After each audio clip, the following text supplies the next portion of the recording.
The Romans, for all of you people who love the Roman Empire. I have a master's degree in art history, and I specialized in Roman art at the University of Texas at Austin, specifically portraiture more than anything. And I fell in love with Roman art because of propaganda. I was fascinated with what leaders were trying to tell their people, a group of people that were largely illiterate. I loved it. I've made a few videos about this, so you might have heard it.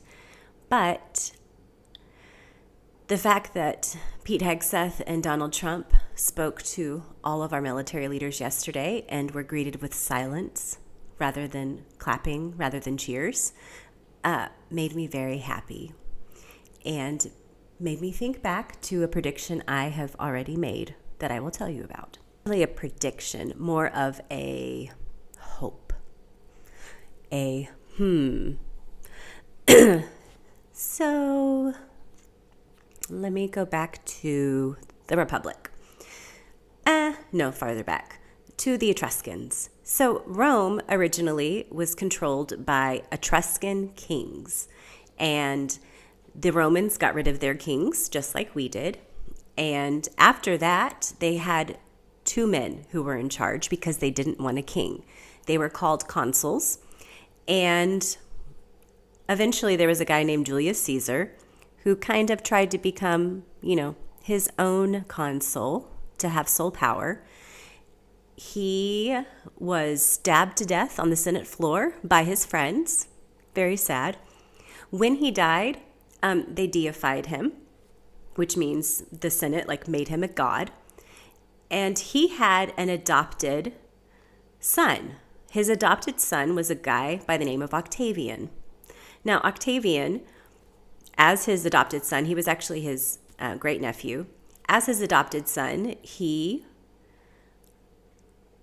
became the Emperor of Rome, which always made me laugh because it's like you killed Julius Caesar because he tried to take absolute power, yet you give it to his adopted son? That's weird. Did y'all just go, whoops, my bad. We're okay with this. Clearly they did. Now the thing is that in the Roman Republic, when you look at the art, they're all grisly and old. The Romans really valued seniority because they had a senate and old age wisdom.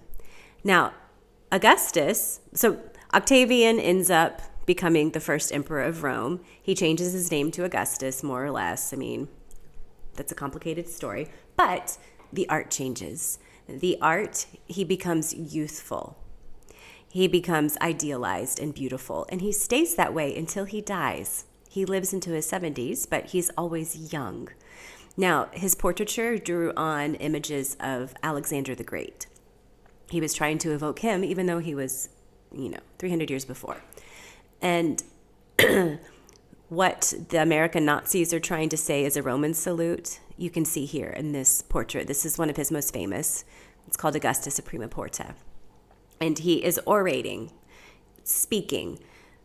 In Rome, they wanted their leaders to be intelligent and good speakers, which, Trump voters don't care about that. He completely changed the political system. What his great uncle was murdered for, he was allowed to do, which is to have absolute power. Very strange.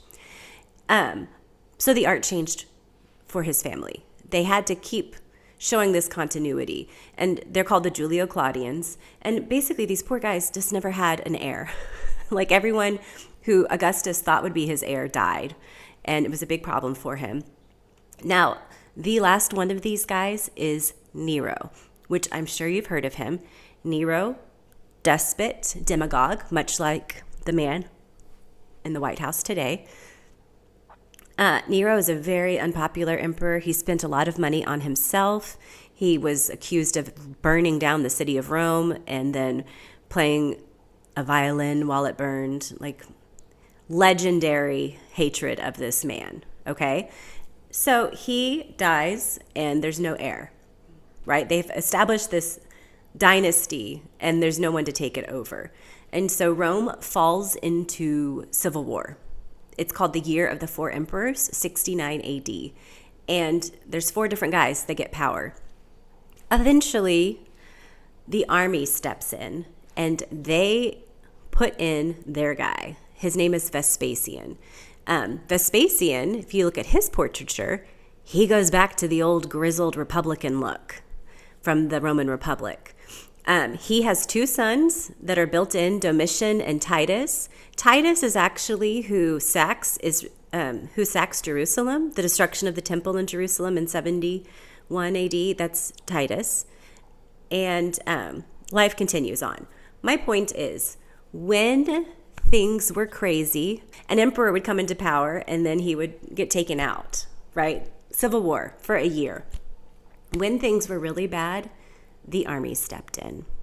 The army is who fixed the problem by putting in one of their guys.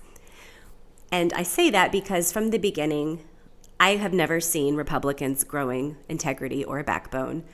I have never seen Donald Trump leaving office willingly. I have never seen him being impeached again. The only thing I could imagine is the military stepping in, because their oath is to the Constitution and not to Donald Trump. Now, early on, they got rid of the JAG attorneys. And so I know that if the military leaders are looking around and being like, we got to take this guy out, he is our enemy from within. I don't know how they do that. And the people who would tell them that have been fired on purpose, obviously.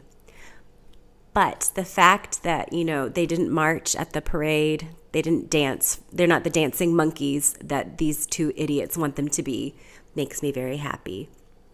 And I still think it's on our veterans and it's on our current military.